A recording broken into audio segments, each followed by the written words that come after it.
Еще одно мероприятие прошло в детском туберкулезном диспансере. Праздник был организован при поддержке регионального отделения партии «Единая Россия».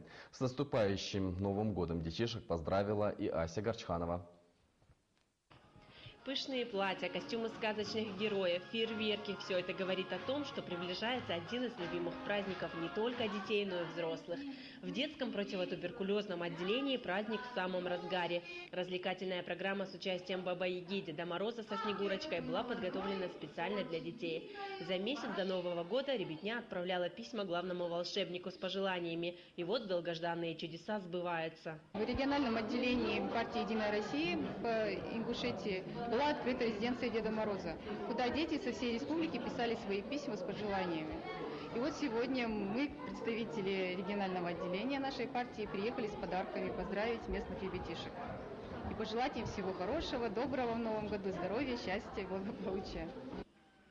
Сказочный праздник дети ждут с нетерпением. Зная, что сегодня придут особенные гости, они подготовили зажигательную лезгинку. Пока здесь станции веселья, с ценными подарками к детишкам направляется еще одна Снегурочка.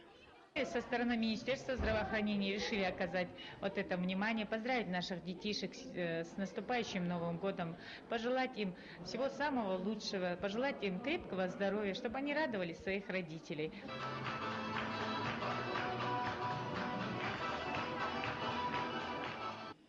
Шумно и весело провожают Старый год все присутствующие. Подарки и хорошее настроение дети продолжают еще получать.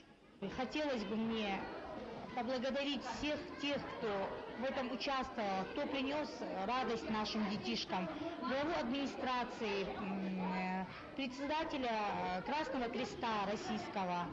Особенно хотелось бы поблагодарить министра здравоохранения Марину Тубовну Арабханову и всех других людей, участвовавших. До Нового года осталось совсем ничего. Ребятня уже сейчас получает заряд бодрости. Впереди каникулы, а для полного новогоднего настроения не хватает только снега.